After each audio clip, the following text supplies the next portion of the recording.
Yeah, so I want to talk about faith this morning. I'm going through and just reading the word during my devotion time, and I just see how important faith was in the Lord performing these miracles.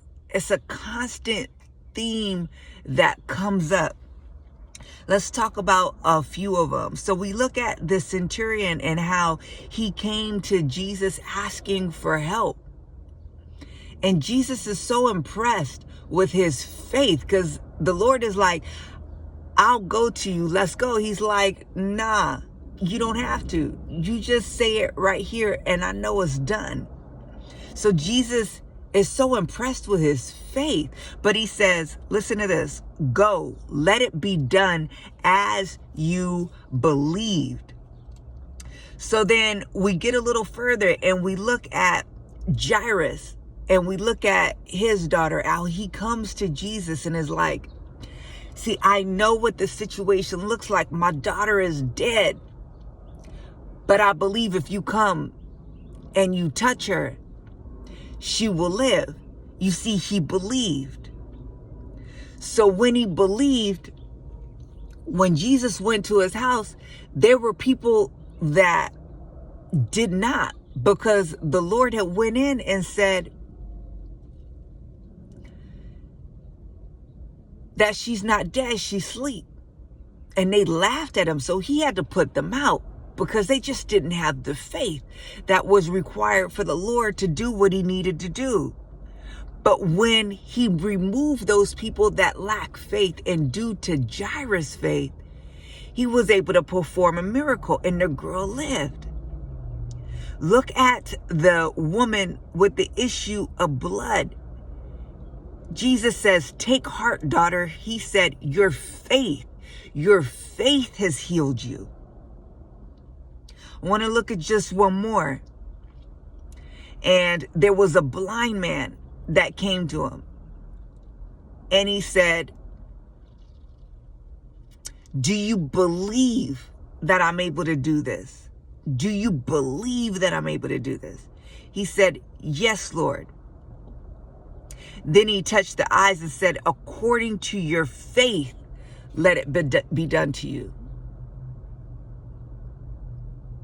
It's so beautiful because it's this understanding of what our faith is able to do, how our faith is able to release the hand of God to be able to move in our life.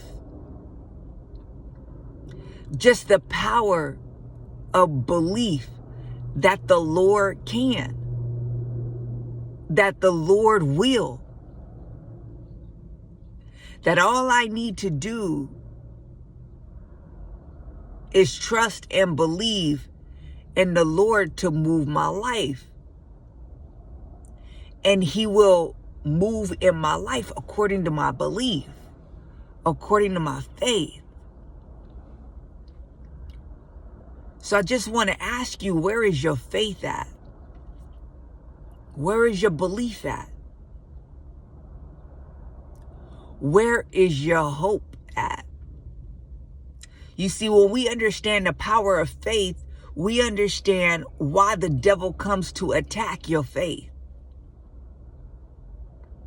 That's where the enemy comes. He wants to destroy your faith. Did God really say that? Can God really do that? Why hasn't God done it for you yet? Is this loving? He has you waiting. He's just coming after your faith.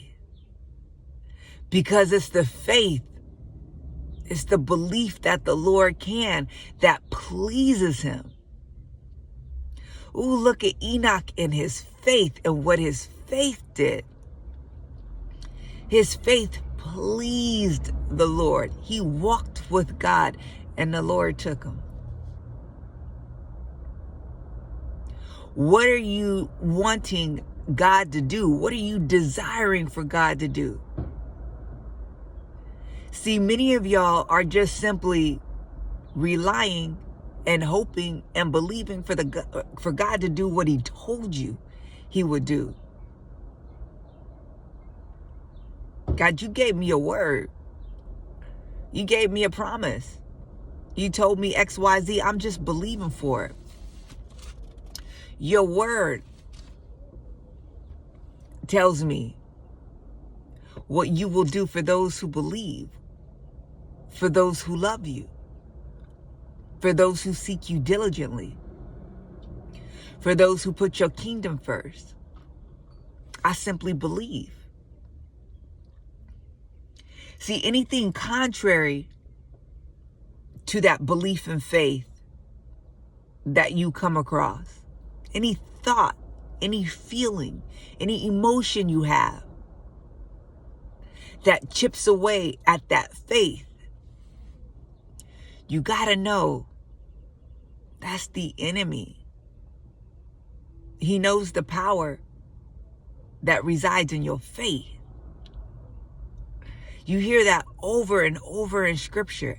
As you believe, let it be done. As you believe. Don't stop believing in God.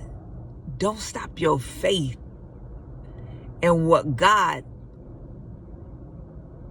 has told you he would do. He's not a man that he should lie. Whenever you feel as though your faith is waning, know that your faith is under attack, and it's the enemy. It's time to go to war with that thing. It's time to start declaring and decreeing. It's not time to allow yourself to be pulled under.